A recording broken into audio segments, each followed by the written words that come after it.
আবিষ্কার হলো ৬,০০০ বছর আগের মানব গোষ্ঠী চেকোয়ার অস্তিত্ব।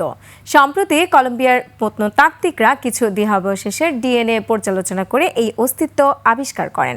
বলা হচ্ছে এটি ছিল যাযাবর কোনো গোষ্ঠী যার মধ্য আমেরিকা সফর করত। এই গোষ্ঠীর জলবায়ু পরিবর্তন আর রোগজনিত কারণে বিলুপ্ত হলেও তারা মানবদেহের অজানা অনেক অধ্যায় উন্মোচন করেছে। আফসানা নীলার আরও একটি ডেস্ক রিপোর্ট। ৬,০০০ বছর আগের প্রাচীন মানবদেহের ডিএনএ সম্পূর্ণ বিশ্লেষণ করে এবার বিজ্ঞানীরা নতুন ও অজানা এক বংশধরের সন্ধান পেয়েছেন। এর নাম দেওয়া হয়েছে চেকুয়া গোষ্ঠী।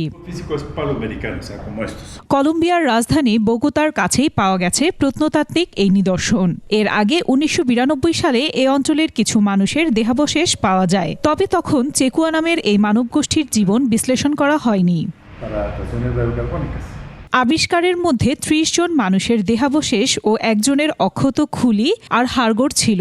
এর মধ্যে ৬ জনের ডিএনএ পুরোপুরি বিশ্লেষিত হয়। বিজ্ঞানীরা জানান ১৯৮৭ থেকে ২০০৩ সাল পর্যন্ত বিভিন্ন প্রকল্পে পাওয়া বিভিন্ন দেহাবশেষের মধ্যে চেকুয়ার সাথে পানামায় পাওয়া গোষ্ঠীর মিল পাওয়া গেছে।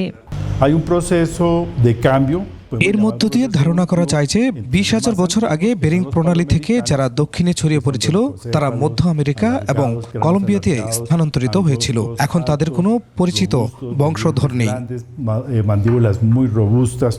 তবে চেকুয়া মানব গোষ্ঠী কোথা থেকে এসেছিল এবং তাদের কি হয়েছিল সে সম্পর্কে ধারণা দিতে পারেননি গবেষকরা। তাদের অনুমান এই গোষ্ঠীটি বিলুপ্ত হওয়া যাযাবর এক শ্রেণী হতে পারে।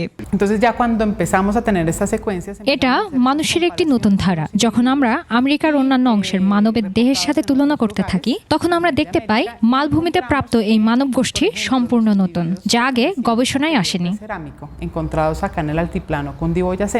বিজ্ঞানীদের মতে এটি শুধু মানবজাতির বিবর্তন আর অভিবাসন সম্পর্কে নতুন ধারণাই দেয়নি, বরং জেনেটিক গবেষণার গুরুত্বও তুলে ধরেছে।